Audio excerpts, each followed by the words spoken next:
오늘 지혜로운 여인 아비가일에 대해서 말씀을 나눕니다.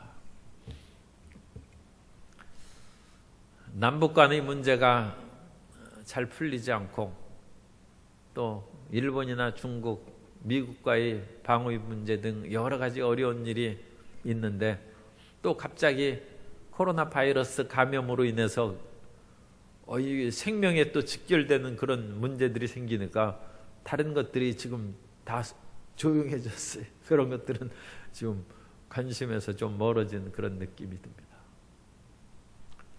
그런데 이와 같이 많은 일들이 다가올 때 그것을 해결할 수 있는 지혜가 어디 있겠습니까? 사람에게는 끊임없이 위기가 다가오기 마련인데 위기가 없는 세상은 없는 것이죠. 그 위기를 헤쳐나갈 수 있는 지혜와 용기를 어디서 얻을 수 있습니까? 오늘 나발의 집안이 망하게 됐어요. 골리앗을 죽인 다윗의 분노를 샀으니 그 집안 그야말로 멸문지화의 위기에 처한 것입니다.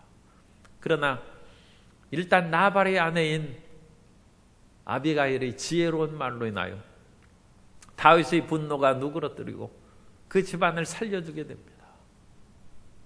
이 시대에 아무리 어렵고 힘든 일이 다가온다 할지라도 아비가일과 같은 지혜와 용기를 가진 사람이 있다면 넉넉히 우리의 가정의 문제도 우리의 직장과 사업의 문제도 또 이 나라와 문제 큰 그런 문제들도 잘 해결해 나가게 될 줄로 믿습니다. 그런 지혜로운 역사가 우리 모든 성도님의 심령에 임하게 되시기를 바랍니다. 첫 번째로 유다 남부 광야에서 이리저리 헤매는 전전하는 다윗에 대해서 우리가 살펴볼 필요가 있습니다. 다윗이 사울에게 쫓겨서 유다 남쪽은 네게부 땅이라고 그럽니다. 네게부는 건조한 메마른 지역입니다. 그 네게부 지역의 동부 네게부의 아라드 지역에 하루를 잔 적이 있는데 그날 아침에 새벽에 일찍 일어나서 해가 떠오르는 사막을 바라본 적 어찌나 상쾌하고 맑을지 몰라요. 사막이 이제 온도가 35도 40도까지 올라갑니다. 그러나 새벽에는 신선할 뿐만 아니라 사막처럼 깨끗하고 그야말로 숨쉬기도 좋고 모든 것이 아름다운 그런 새벽이 없는 것 같아요. 그런데 해가 떠오르고 그러면 마실 물도 없고 그야말로 고통스러운 것이 되죠. 그 지역에서 다윗이 지금 헤매고 있습니다. 사울의 그런 군대의 손을 피하고 또 먹고 살 길을 찾아서 여기저기 떠돌아다니는 아주 어려운 생활을 합니다. 그런데 다윗은 혼자 살아가는 것이 아니라 그에게 400명의 사람들이 함께 모여서 지금 함께 있는데 사무엘상 22장 2절에 보면 환난당한 모든 자와 빚진 모든 자와 마음이 원통한 자가 다 그에게로 모였고 그는 그들의 우두머리가 되었는데 그와 함께한 자가 400명가량이었더라. 이 사무엘상 25장에서는 한 600명이 됐어요. 그런데 22장에서는 사람들이 다윗에게 모여들기 시작했는데 한 400명가량의 사람이 모였는데 이 사람들이 다윗에게 별로 도움이 안 돼요. 왜냐하면 환난당한 모든 자, 돈 하나도 없죠. 빚진 모든 자, 마음이 원통한 자, 그러니까 마음이 거칠고 사납고 돈은 하나도 없는 그런 사람들이 400명가량 모였어요. 이거 가라고 할 수도 없고 이거 데리고 다니자니 먹을 거 해줘야죠. 거기에다가 성격은 원통한 자들이니까 상처받은 사람, 거칠어요. 그런데 다윗이 참 마음이 넓은 사람이고 다윗은 영웅입니다. 우리가 오늘도 그 모습을 조금 볼 것입니다만 다음 주에서는 영웅 다윗의 그런 면모가 드러나는데 다윗은 평범한 그런 단순한 순진한 신앙인에 그치지 않고 또는 정직하고 착실한 그런 신앙인에 그치지 않습니다. 다윗은 영웅입니다. 그러니까 이 사람들을 품에 품고 다니는 거예요. 한탄강 한탄강을 우리가 알죠. 저기 임진강의 그런 한 줄기인 한탄강에는 그 고석정이 있는데 거기 임꺽정이 옛날에 거기서 살던 지역이라고 합니다. 소위 임꺽정이나 이제 홍길동 같은 사람이 의적이라고 그러죠. 조선 이제 중기 이후로 들어가면 양반 사회가 거의 무너져서 상당히 부도덕하고 탐관오리들이 많았기 때문에 백성들이 살 길이 어려워요. 그래서 백정 출신인 임꺽정이 뛰쳐나와가서 부자들의 돈을 빼앗다가 가난한 사람들을 나눠주고 또 그와 같은 그런 행동을 또 홍길동도 하고 그런 사람들이 이제 많이 출현하게 되는 것이죠. 이 다윗의 모습이 어쩌면 그런 비슷한 모습이 된 거예요. 다윗은 원래 도적이 되거나 그럴 생각은 전혀 없었습니다만 사울에게 의해서 쫓겨다니는 그런 신세가 되니까 이제 거기에서 피해 다니고 국가의 그런 손길에서 벗어난 지역을 다니니까 국가에서 지명수배받고 그러니까 빚지고 원통해가지고 정상적인 생활을 할 수 없는 사람이 이제 빚졌으니까 도망가야죠. 어디로 도망갑니까? 도망갈 길이 어디 있어요? 자칫하면 붙잡히죠. 그러니까 도망다니는 큰 인물인 다윗에게 모여드는 것입니다. 다윗이 생각하면 기가 막히죠. 나 혼자도 살기가 힘든데 이런 사람이 와가지고 무슨 도움이 되겠어요? 더군다나 이런 사람들이 그야말로 무술 실력이나 뛰어나가지고 군 병력으로 잘 활용할 수 있었으면 모르는데 뭐 별로 그런 사람들도 없었을 것입니다. 그러니까 이 다윗이 그 사람을 품에 품는 것은 대단한 희생이요, 용기요, 결단입니다.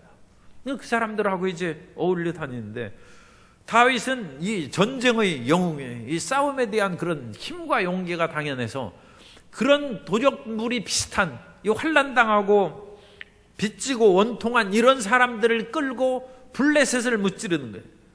사무엘상 23장 5절에 보면 다윗과 그 사람들이 그일라로 가서, 그일라는 이제 유다의 그런 한 마을입니다. 이스라엘의 한 마을인데 그 마을에 블레셋 사람들이 공격해서 고통을 받으니까 그일라로 가서 블레셋 사람들과 싸워 그들을 크게 쳐서 죽이고 그들의 가축을 끌어오니라.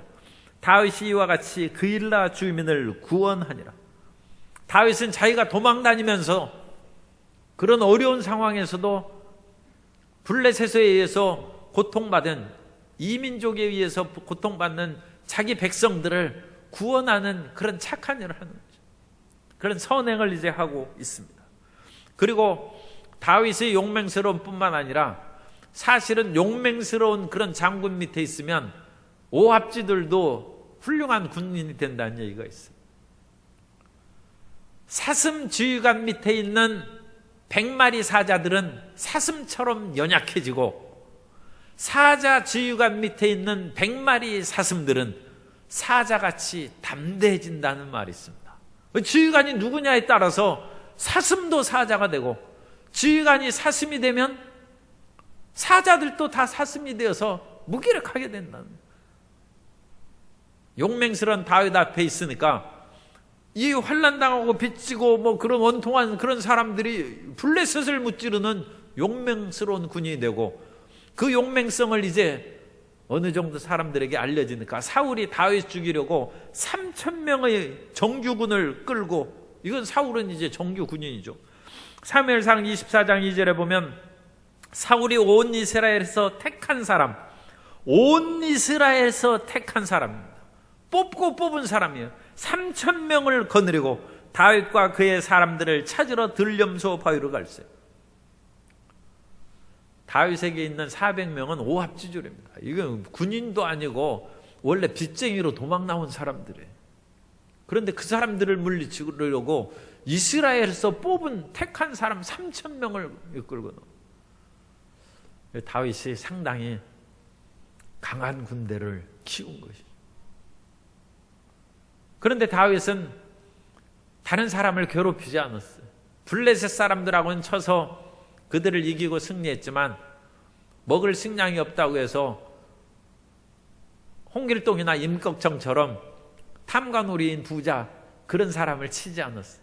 이것이 이제 임꺽정하고 다른 점. 다윗이 머무르고 있는 그런 네게브 광야, 이 동부 광야 지역에 마온이라는 그 지역이 있는데, 마온은 오늘날 키르벳 마인이라고 알려져 있습니다. 그 마온 지역에서는 나발이라는 부자가 살고 있었습니다. 사무엘상 25장 2절에 보면 마온에 한 사람이 있었는데 그의 생업이 갈멜에 있고 심이 부하여 양이 3,000마리요 염소가 1,000마리이므로 그가 갈멜에서 그의 양털을 깎고 있었으니, 양이 3,000마리면 그러니까 양과 염소 해가지고 이제 4,000마리 아닙니까? 상당히 부자죠. 양이 한 마리가 얼마인지 제가 그걸 안 찾아봤네. 양이 한 마리가 얼마인지. 그러면 한 10만 원이라고 하면 4,000마리면 4억. 뭐 별로 큰 부자는 아니네. 오늘날 4억은 별로 큰 부자 아니지만 옛날로 보면 이건 엄청난 것이. 옛날로 보면 이 엄청난 부자죠.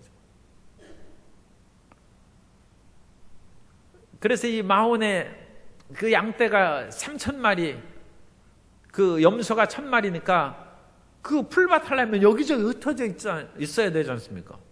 그러면 다윗에게 있는 군인들이 이게 보통 사람들이 아니에요. 원통한 자들이에요. 그냥 배고프면 나무양 잡아먹을 사람이에요.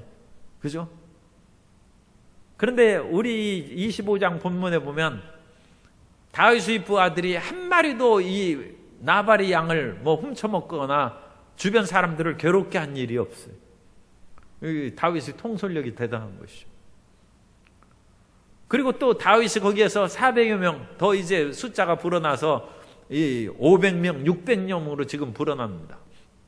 그런 다윗이 진영에 거의 딱 버티고 있으니까 일반 좀도둑이 얼씬거리지 못한 거예요. 그것이 나발의 그런 재산을 보호해 주는 것입니다. 특별히 나발과 다윗이 무슨 친분이 있거나 계약을 맺어서 내가 너희 양떼 3,000마리, 염소 1,000마리 보호해 줄 테니까 그 대가를 내라, 뭐 그렇게 얘기한 적은 없어도 그 지역에 주둔하고 있으니까 다른 몇십 명의 그런 좀도둑들은 얼씬도 못해. 아라비안 나이트의 그런 얘기에 보면 그 열려라 참깨에 보면 도둑대가 40명인데 얼마나 약탈을 많이 했던지 열려라 참깨 해가지고 그 동굴 안에 들어가 보니까 온갖 금은보화가 가득한 거예요. 그죠? 40명의 도둑대들도 엄청난 보화를 거기에서 마련해 놔가지고 거기에서 이제 열려라 참깨 하니까 이제 동굴이 스르륵 열리고. 그래서 성도 여러분, 참깨를 기억하셔야 돼요. 열려라 들깨 해가지고는 안 열려요. 잊어버린다고. 또 참깨인지 들깨인지 또, 그리고 이 참깨고 들깨고 생각은 안 나고 이게 무슨 쌀인지 열려라 보리 또 온갖 그런 거 하면 이제 붙잡혀서 큰일을 당할 수도 있죠. 그러니까 이 40명의 도둑들이 엄청나게 그렇게 돈을 모았는데, 그런 것처럼 이 사막대에는 출몰하는 도둑들이 다 이 광야 지역에 항상 있습니다.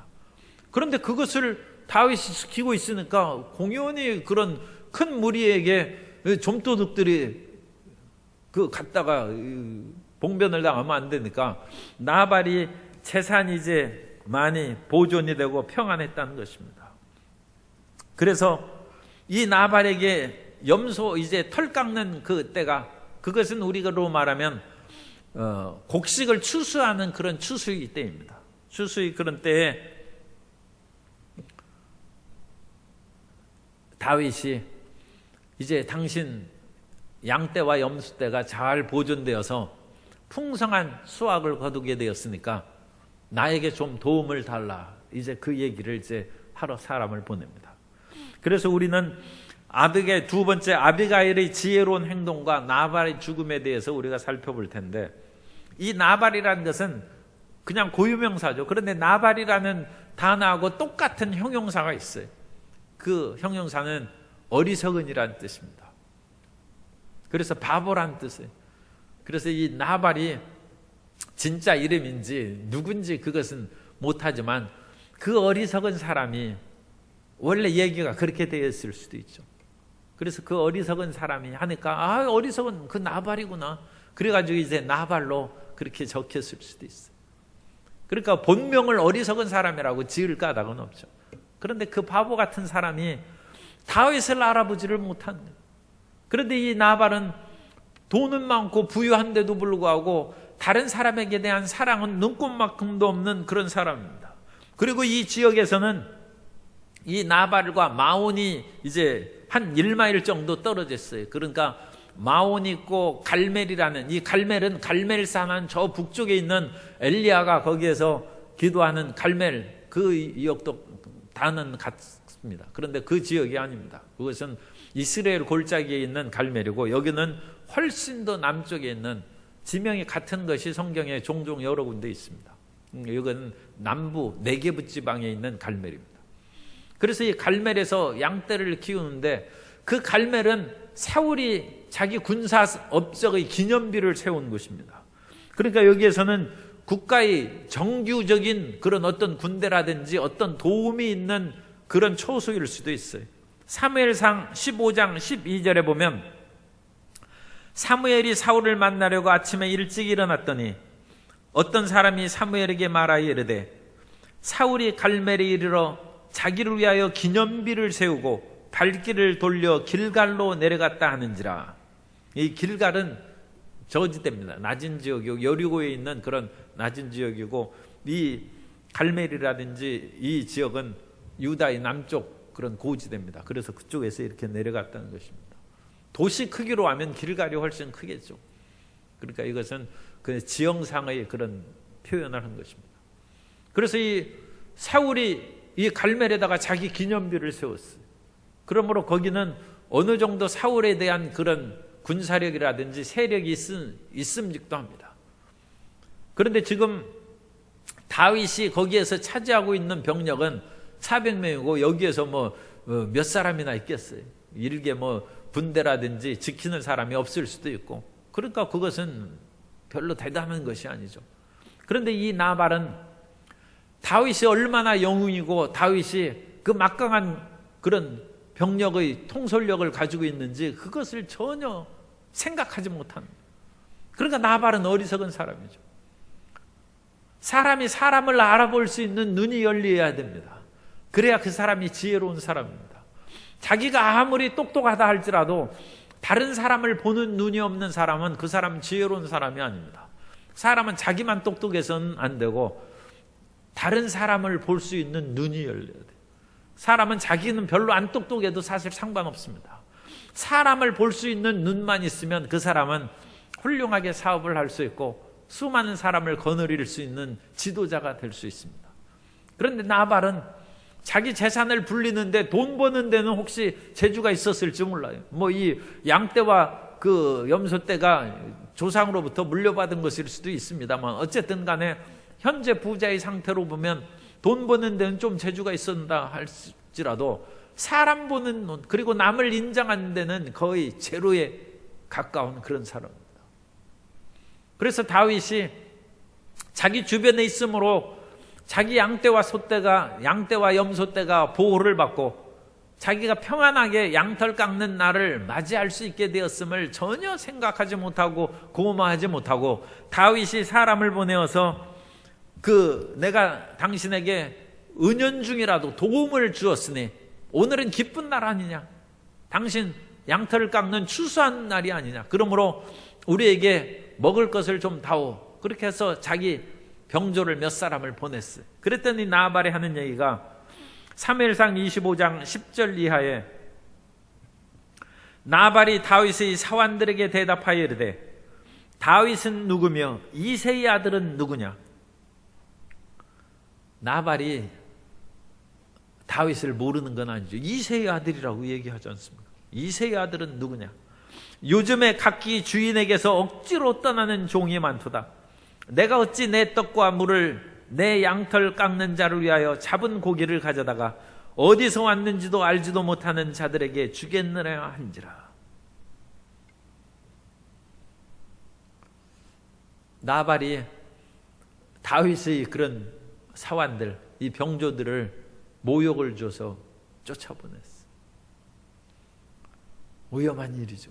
여기에는 사울이 군대도 아직 자기를 지켜 보호하지 않는다.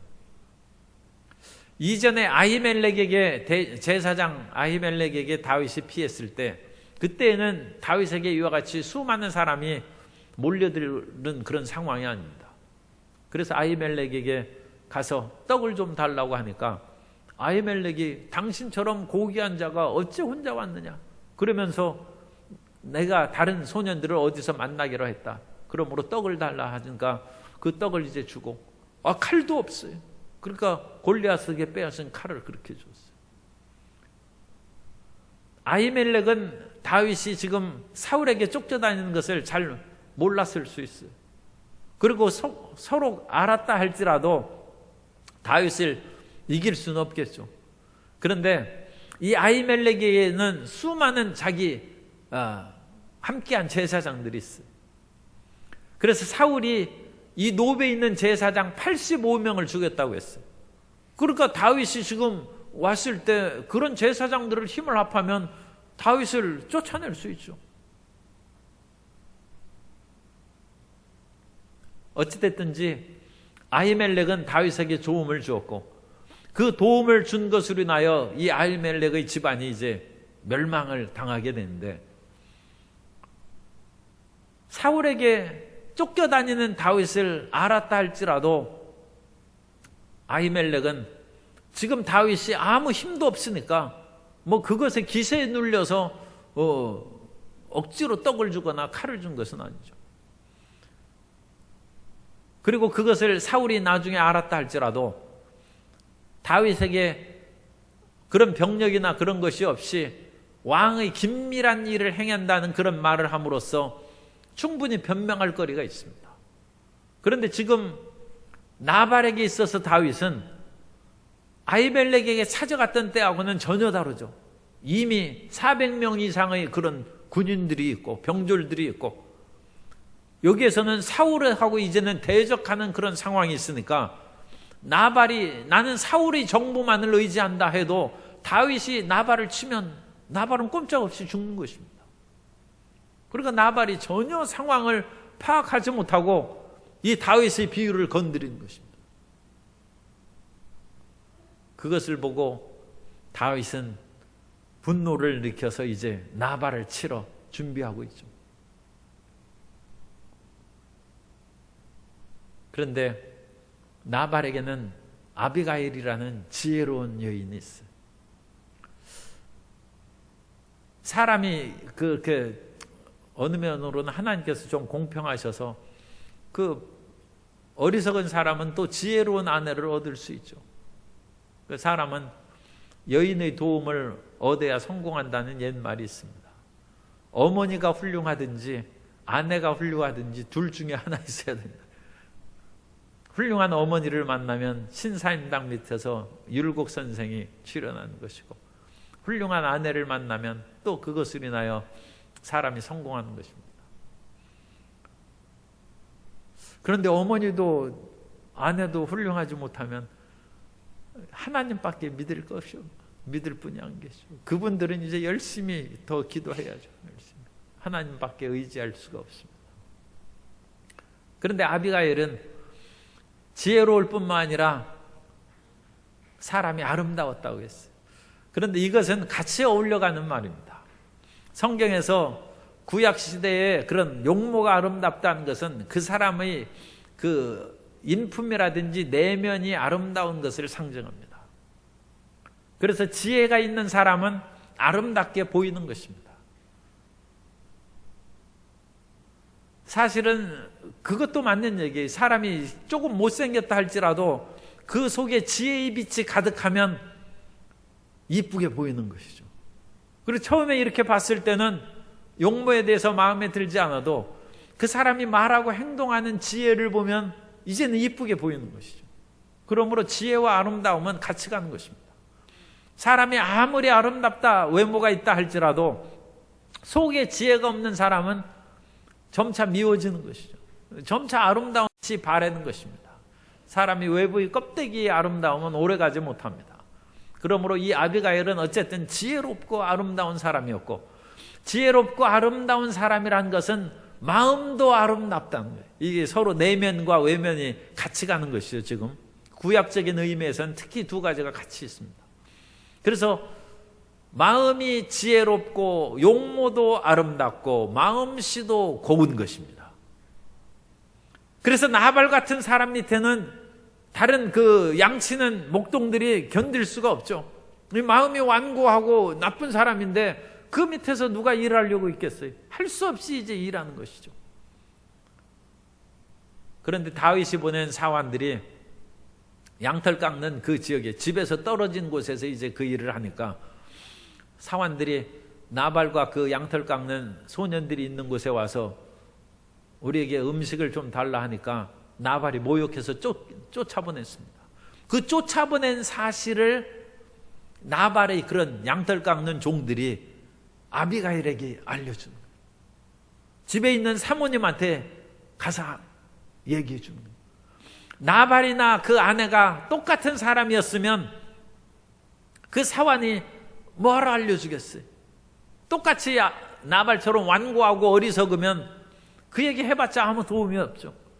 그런데 이 다윗의 부하들이 어느 면으로는 이제 화를 내고 갔겠죠. 분노하고 가는 그 모습을 보고 잘못하면 큰일 나겠구나 싶어가지고 그 사원들이 빨리 가서 아비가일에게 그 사실을 알려줍니다. 그래서 아비가일은 지금 떨어진 남편에게 어떤 일을 얘기할 시간이 없어요. 빨리 집안 식구들에게 준비해서 떡을 만들고 음식을 만들어서 그것을 다윗에게 이제 갖다 주려고 준비하는 것입니다. 사무엘상 25장 18절 이하에 보면 아비가일이 급히 떡 200덩이와 포도주 2 가죽 부대와 잡아서 요리한 양 5마리와 볶은 곡식 5새와 건포도 100송이와 무화과 뭉치 200개를 가져다가 나귀들에게 싣고 소년들에게 이르되 나를 앞서가라 나는 너희 뒤에 가리라 하고 그의 남편 나발에게는 말하지 아니하니라.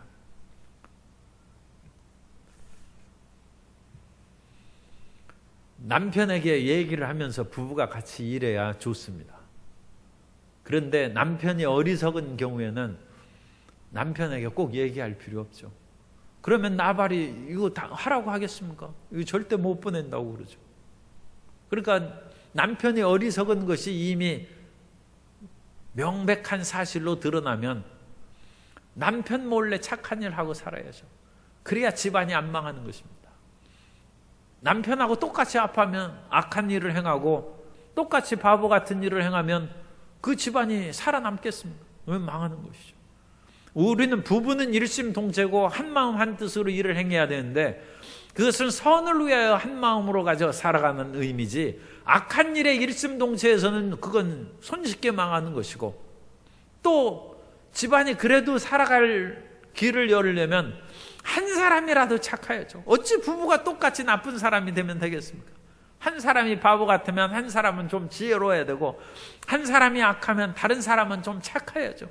그래야 그 집이 망하려 해도 조금 살아나고 그걸 버틸 거 아닙니까? 둘이 똑같이 악해가지고는 그야말로 순식간에 멸망하고. 그러니까 남편과 아내는 서로 간에 숨김이 없이 그것을 터놓고 얘기하고 상의하면서 살아가는 것이 원칙적으로 바람직합니다. 그런데 남편이 악하거나 아내가 악하면 착한 일을 할 때는 숨길 수밖에 없죠. 남편이 악하기 때문에 그 일을 나는 얘기 안 하고 할 수 없다. 그래서 얘기하고 하지 말라 하면 나는 못한다. 그러면 망하자는 것입니다. 그건 같이 망하는 것이죠. 아비가일은 그래서 지혜로운 사람입니다. 이 지혜로운 여인은 잠언서 31장에 나오는 현숙한 여인이라고 그와 같이 나오는데 그 현숙한 여인은 카일이라는 그 단어를 씁니다. 그래서 이 현숙하다는 단어가 번역하기가 어려워요. 카일이라는 단어는 부요한이라는 뜻도 있고 덕 있는 뜻도 있고 그래서 우리말 번역에서는 부자 여인이라 오늘날 사람들은 돈 많은 여자를 좋아할 수도 있어요. 그런 식으로도 번역할 수 있어요.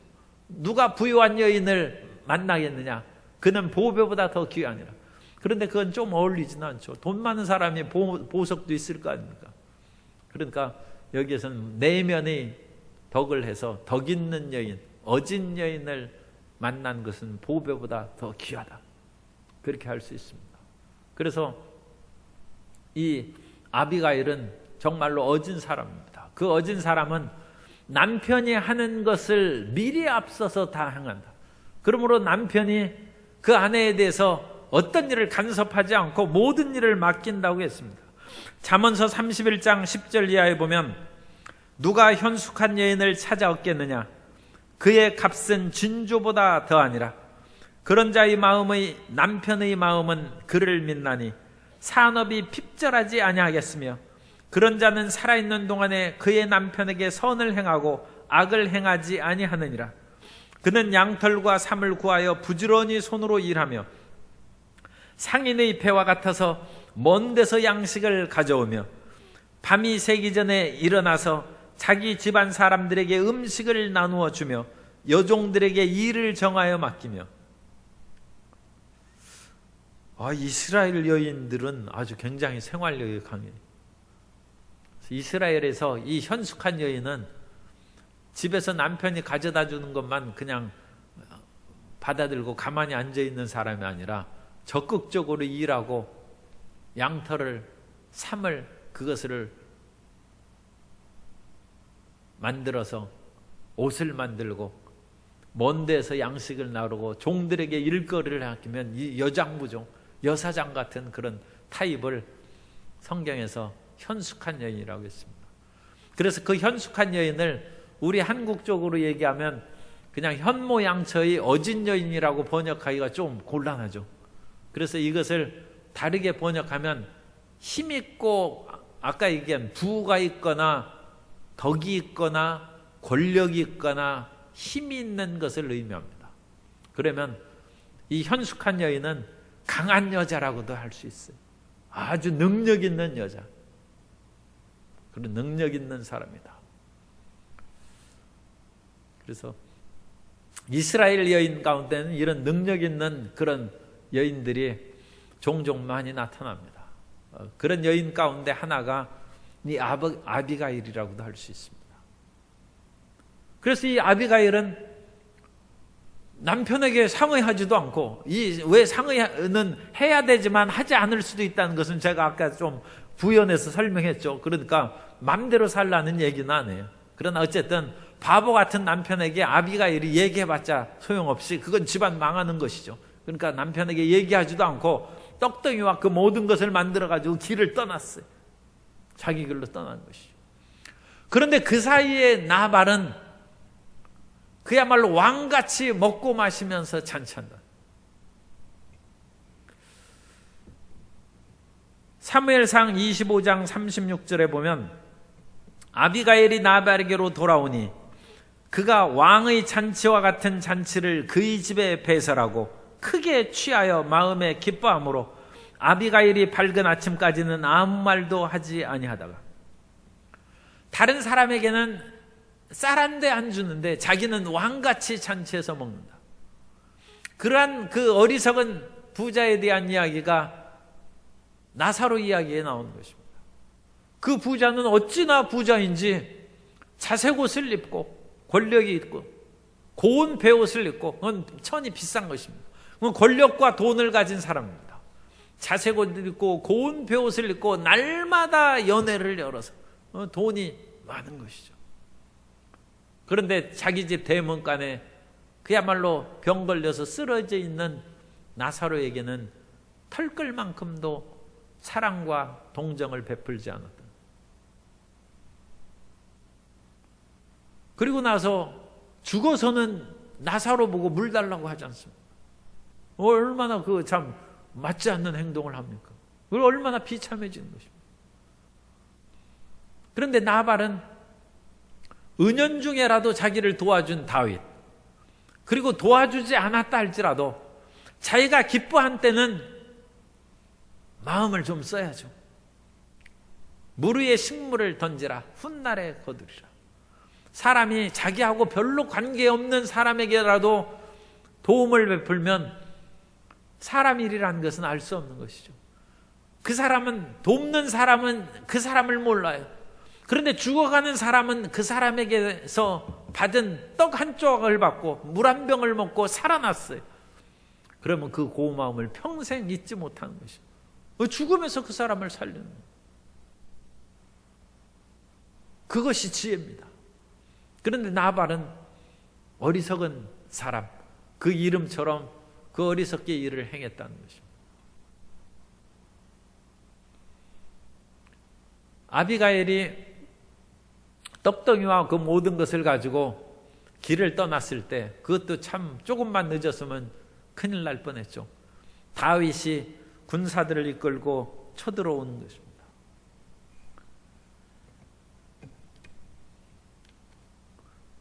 다윗이 보면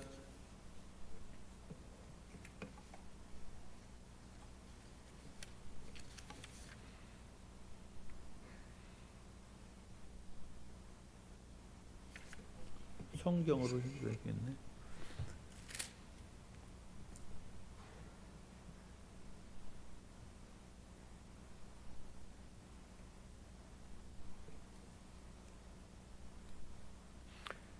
(25장 13절에) 보면 다윗이 자기 사람들에게 이르되 너희는 각기 칼을 차라 하니 각기 칼을 차매 다윗도 자기 칼을 차고 400명가량은 데리고 올라가고 200명은 소유물 곁에 있게 하니라. 그래서 여기에서는 이제 600명의 그런 사람들이 됐죠. 그래서 400명의 그런 사람들을 칼을 차고 이제 그것을 얻는.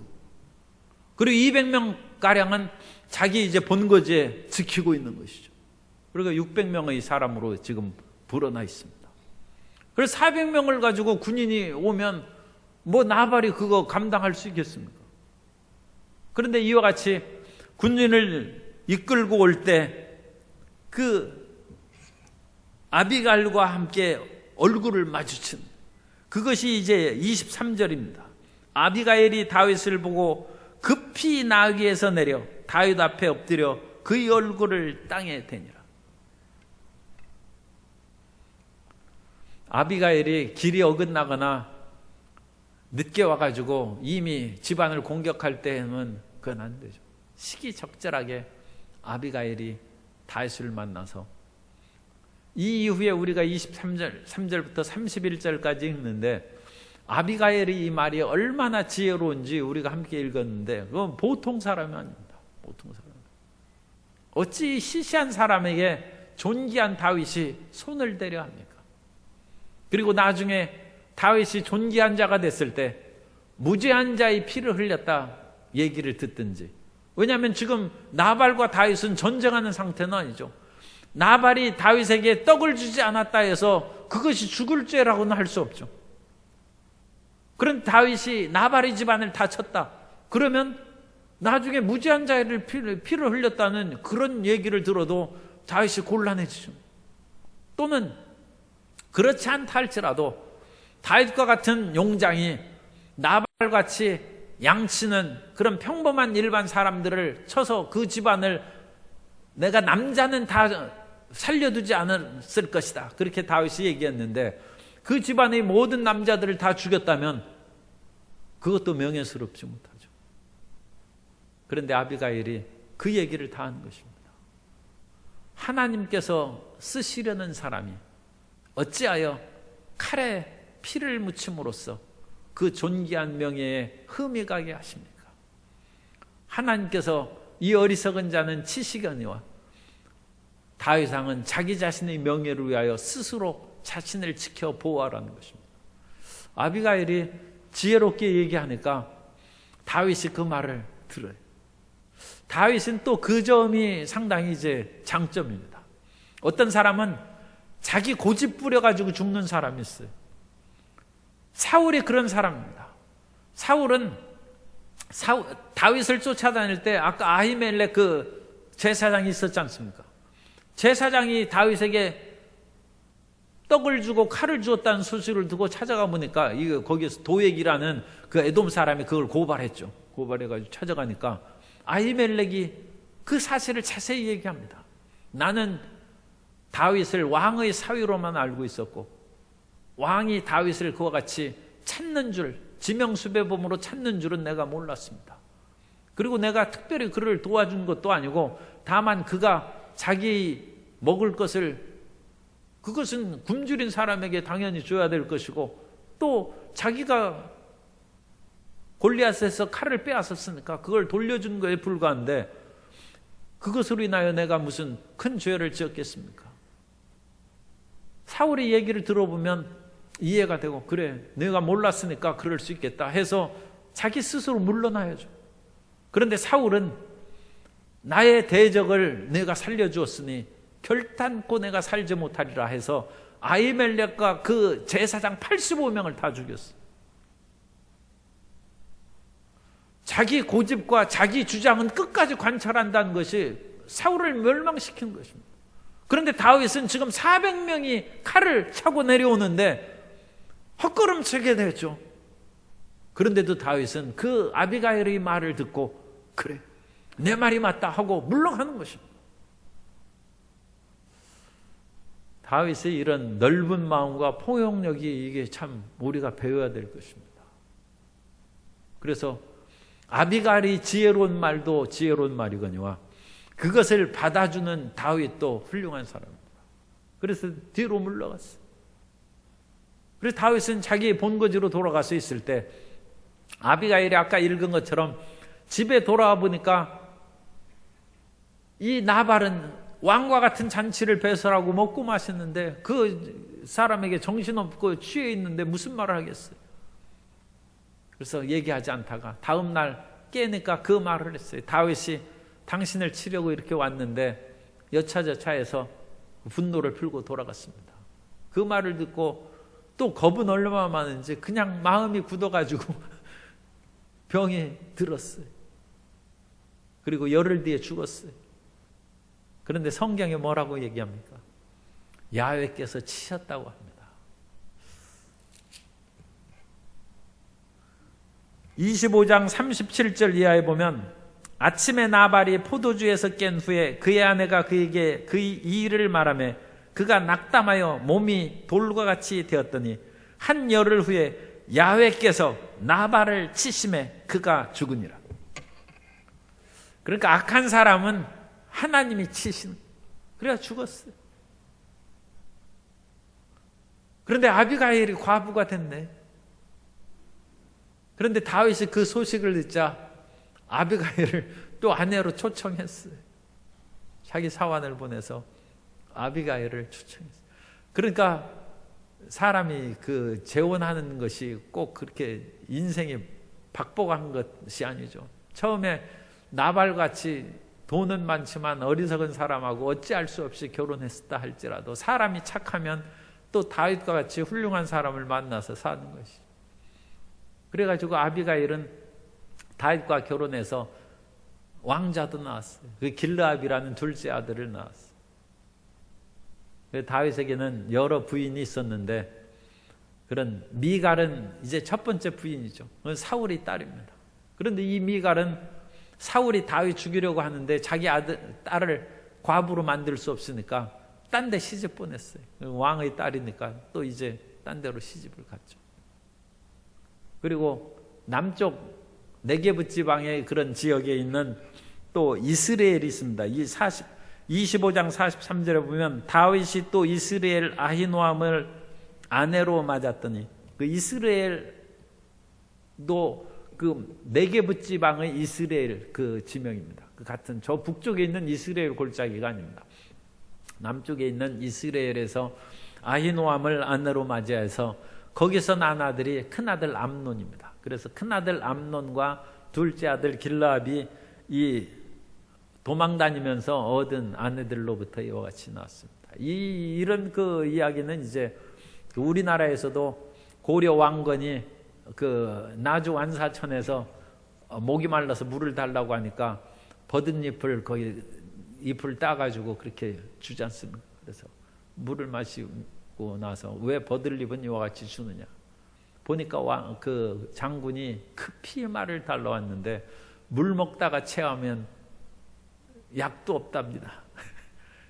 아니 그 말은 안 하고 제가 지금 하는 거예요.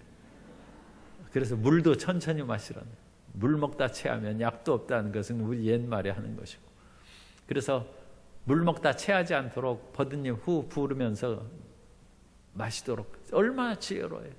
그 사람이 이제 그 장왕왕후가 되어서 2대 고려의 왕인 해종을 낳았어요. 해종. 그런 것처럼 하나님을 경외하고 지혜로우면 행복한 인생이 열리게 됩니다. 오늘 우리 가운데 여러 가지 힘들고 어려운 일이 다가온다 할지라도 성령의 지혜와 명철을 받으면 길이 열립니다. 세상의 어려움을 없앨 수는 없죠. 이 세상에 우리보다 큰 얼마나 많은 그런 일들이 있는데 어찌 그것을 우리 한 사람을 위해서 다 없애달라고, 그거 말이 안 되죠. 그러면 이런 어려운 일이 있을 때 우리 한 사람 한 사람이 빠져나갈 길을 주님께서 피할 길을 주신다. 피할 길을 주신다. 아비가일이 자기 인생을 뒤바꾸고 다윗에게도 무죄한 자를 피를 흘렸다는 그런 나중에 오명을 쓰지 않도록 해서 다윗이 왕이 되었을 때 편안히 다스릴 수 있도록 길을 열어준 지혜를 오늘 우리에게 주시도록 기도해야 되겠습니다. 그 지혜를 가지면 우리가 살 뿐만 아니라 우리가 속한 이 사회와 이 나라도 살리게 될 줄로 믿습니다.